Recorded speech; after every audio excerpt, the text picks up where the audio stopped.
Hey everybody, this is Wendy again at Change Agent Careers. Thanks so much for stopping by my YouTube channel. I want to share with you an interesting story about an event that I attended with a bunch of lawyers and judges. It's always interesting to be the outlier in any networking event. And I attended a bench bar conference with the Hayes County judges and lawyers here in the Austin area, and I wrote a blog post about it. And I thought it was a kind of a good blog post to draw some correlations about interview skills. So I'm going to talk to you today a little bit about interview skills and what a county judge taught me. So he called his talk Handling Your Business, and actually his teenage son gave him the name of the topic or the presentation, which I found was interesting. He called it Handling Your Business. And his conversation was really about teaching new lawyers, basically, how to handle themselves in court. And I thought it was an interesting correlation between how you as an interview candidate could feel going into an interview situation with a hiring manager or HR manager. Don't you kind of feel like they're the judge and the jury and you're the one on trial? Absolutely. I can understand that. So that's why I decided to write a blog post about it, and I want to talk about it today in this video. So there are a couple of things that he shared in handling your business, and basically what he meant by that is these are the things that you can control in the interview. Number one is your behavior, right? That's fairly obvious, but I still have to talk about this to candidates and my interview coaching clients. So this includes what you say, how you say it, your tone of voice, inflection, grammar, word choice, etc., how you act, how you present yourself, whether you have a positive, open presence, what you look like, certainly your physical appearance, your grooming, your hygiene, whether or not you are odoriferous or if you smell nice.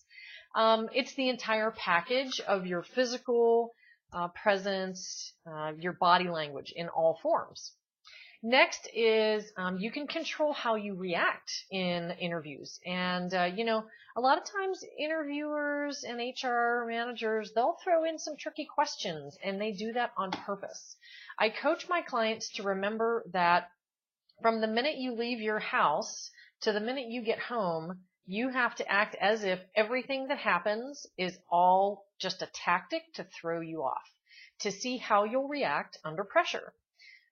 So, when you're being asked those difficult questions, does your neck turn red? Do you flush? Do you stutter? Does your body language change? And do you kind of slump and roll and hunch forward? Do you become defensive? Do you raise your voice? Do you deflect and not really answer the question? They pay attention to all those things. So you have to be aware of how you're reacting in the interview situation.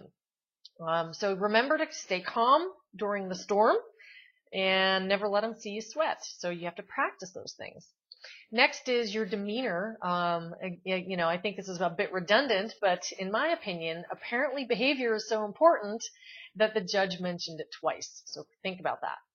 Next is preparation. Gosh, this is so important. And, going into an interview, you should know a great deal, as much as you possibly can, about the role and the organization. It would seem that that's fairly obvious, but oh my gosh, when I was interviewing people, when I was in management, I couldn't believe how many people had no idea what the role was, and they didn't know anything about the company. I mean, oh my gosh, really?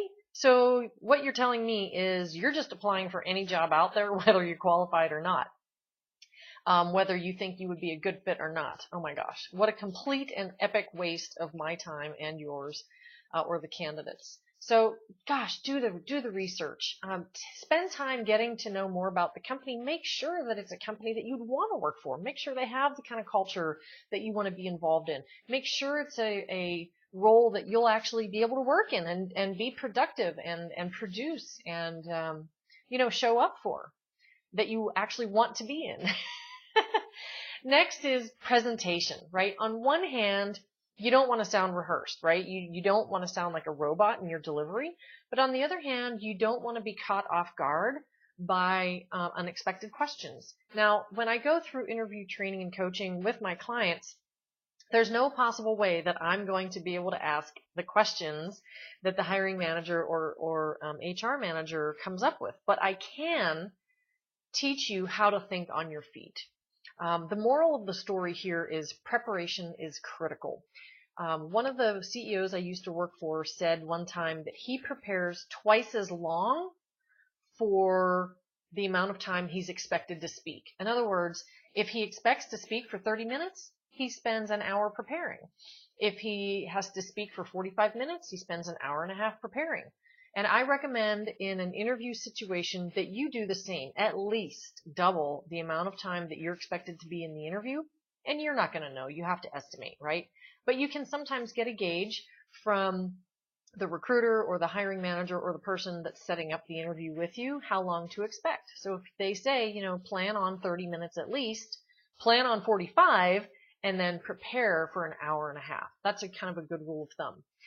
And next, the judge went into the ABCs of your presentation style. So come back for the next video, which is going to be the ABCs of your presentation style during the interview.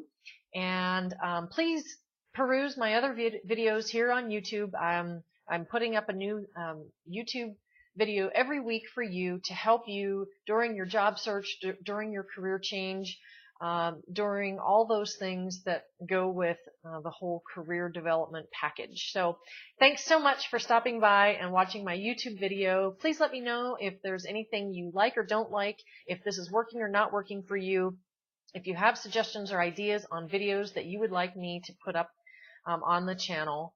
And stop by and see me again.